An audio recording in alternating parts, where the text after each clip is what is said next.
Curry, before and after the chili. Tamil is regarded as one of the oldest languages globally, and similarly, curry, a staple of Tamil culture, embodies an ancient culinary tradition. This dish has a deep-rooted history that has seen the rise and fall of emperors, empires, kings, queens, sultans, and emirs.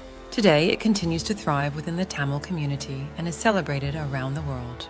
The term curry appears at least 21 times in ancient Tamil literature, and on some occasions, it is also used to refer to black pepper. In a 7th century love poem by an Arabian poet, he describes the droppings of pigeons in his lover's backyard as resembling precious black pepper to his eyes. Ancient Tamil literature traces the history of curry back approximately 2200 years. However, recent archaeological excavations in Keelady, near Madurai, the ancient capital of the Pandya kingdom and a thriving city in the Tamil Nadu state of India, have pushed this history back to around 2600 years. The Bible also mentions that an Ethiopian queen brought spices on the backs of camels as gifts for King Solomon. Following this, on King Solomon's instruction, Jewish traders came to the Tamils to acquire spices. During a visit to Israel, the Indian Prime Minister Mr. Modi also mentioned this. According to a report on an Indian central government website, the history dates back 3,200 years. The mummified body of Pharaoh Ramesses III was recovered and sent to Paris for further analysis. Researchers were astonished to discover that the mummy had black pepper stuffed in its nostrils as part of the mummification process. This traced the spice and, importantly, the history of curry back at least 3,200 years. Tamil scholars believe that the spice trade must have taken place long before this, although there is no concrete evidence. This period is characterized by black pepper, the only spice used to add heat at that time. The Tamils were proficient in cultivating spice plants and adept at processing these products for sale. Tamil traders navigated the seas and encountered foreign traders from distant lands in Tamil regions. The Greeks and Romans often visited and were collectively referred to as Yavanas in ancient Tamil literature.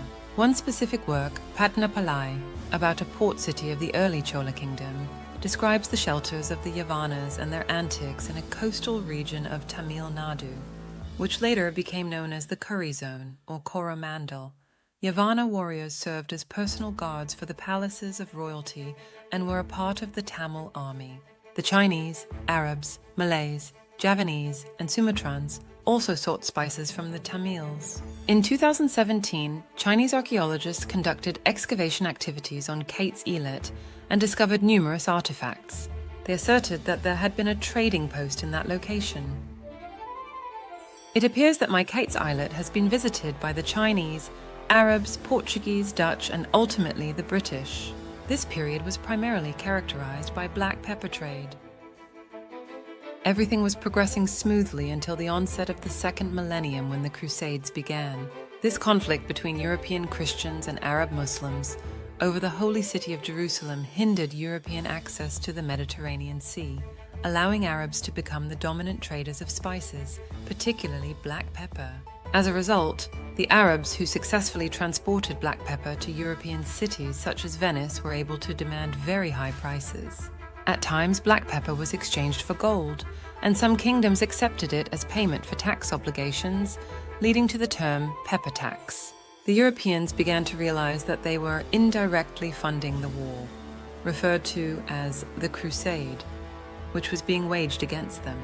Consequently, they were eager to discover a new route to the spice lands of the Tamils. Columbus set out first, heading westward, and the rest is history. However, during his second voyage in 1494, he returned to Spain with chili seeds, which would transform global eating habits, particularly influencing the curry culture of the Tamils. 3 years later, in 1497, Vasco da Gama set sail from Portugal, taking chili with him and a determined intention to establish a market for it. Many still write that he came for spice, which is not correct. He met the monarch when he landed in the ancient Tamil Chera territory on May 20, 1498, and was promptly banished for the chili he had brought. The Cheras, one of the 3 ancient Tamil dynasties, now speak a branched-out dialect of Tamil known as Malayalam. The relentless Portuguese who were expelled then arrived in Kochi and settled there. To protect and control the flourishing pearl fishing industry of the Tamils, the Portuguese seized several islets in the Gulf of Mannar between 1499 and 1501. The largest of these was the islet where I hailed from, which the Portuguese called Cais. These islets were part of the Yalpanam Tamil Kingdom, located at the northern tip of Ceylon Island. The Portuguese and Dutch forts on the islets are in ruins.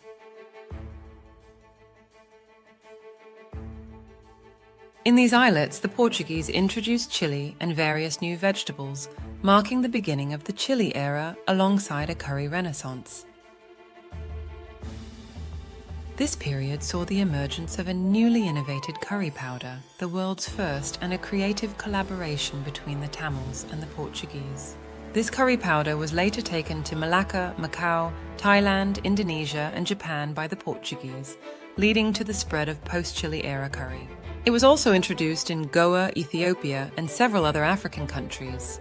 These events occurred while the Tamils in the southern part of the Indian subcontinent remained free from colonization. As illustrated by Hannah Glassey's recipe from 1747, 249 years after the Portuguese introduced chili to the region, and 107 years after the Dutch replaced the Portuguese in the Jaffna Peninsula, the traditions from the pre-chili era were still preserved among them. The post-chili era Renaissance experience of the Tamils in Ceylon wasn't shared with the Tamils across the sea, possibly due to rivalry between the European powers who were protective of their respective colonies.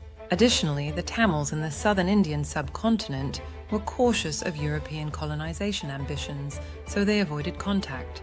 The experience sharing occurred only after both Tamil habitats became under one colonial power, the British, in the late 19th century. But remember, the pre-chili era curry had already traveled from Madras to Bengal, and then to the UK during the 18th and early 19th centuries. It is important to mention that the Portuguese established their first trading settlement in the Kochi region in 1498, known today as Cheraland or Kerala. This small area later came under Dutch control. During the periods of Portuguese and Dutch settlement, many individuals, known as Malabars, were taken to the northern and southern colonies of Ceylon. In general, the curry styles of Ceylon and Kerala are quite alike, possibly due to Portuguese and Dutch influence. Curry in the UK. As mentioned in previous articles, the curry crisis arises from concerns about authenticity. Owners of curry houses, especially those from Bangladesh, have tried to market their dishes as Indian curry, but when customers were not convinced, they claimed it as Bangladesh curry without any success. A recent report in the Financial Times presents a new perspective, claiming that curry is no longer associated with India or Bangladesh. Rather, it is now viewed as a British dish. This assertion highlights the spokesperson's lack of awareness regarding the rich history of curry, a product they promote, which includes its origins, ties to European trade and colonialism, and its vibrant heritage within the Tamil community. Understanding the background and geographical origins of curry is crucial for effective marketing, ensuring that customers remain loyal and are not drawn away by new competitors. In this new day and age, the customers are privy to information, and so they demand authenticity with a clear idea. The Tamil curry has evolved significantly alongside European colonialists, and new innovative ideas continue to emerge. A popular Tamil street food, kothu roti, was made for fun by the Canadian Prime Minister at a Tamil food festival. Despite this, it has yet to reach the mainstream. Have you tried the roti, paratha, with roast beef curry? However, offering British customers centuries-old curries from the pre-chili era, even with slight modifications, will not be effective, as evidenced by the current crisis. For the Tamils who transitioned to curry powder, using curry paste is an ancient practice that continues today for health reasons. Curry is versatile enough to meet modern demands, offering a variety of vegan, vegetarian, and plant-based options, including millet-based dishes. It is important to note that it is not limited to non-vegetarian fare. Recently, we see prime ministers of countries like UK, Canada, Australia releasing Pongal greeting messages. Pongal is the harvesting festival of the Tamils. Curry at supermarkets. Supermarkets and their suppliers should understand this and offer their customers authentic curry for the money they pay. Otherwise, customers will not buy and merchandise will go unsold. On behalf of their loyal customers, supermarkets should demand that their suppliers conduct more research and develop high-quality curry products that meet modern standards. The Great British Curry Crisis and the plight of Indian curry houses serve as a clear warning to these supermarkets and their curry product suppliers. On our part, Tamil Curry Group will do its best to raise awareness and to ensure the government help in this regards. Let's hope that the ongoing Great British Curry Crisis, a term frequently used by the British media, finds a resolution before it's too late. Please like, share and subscribe. Thanks for watching.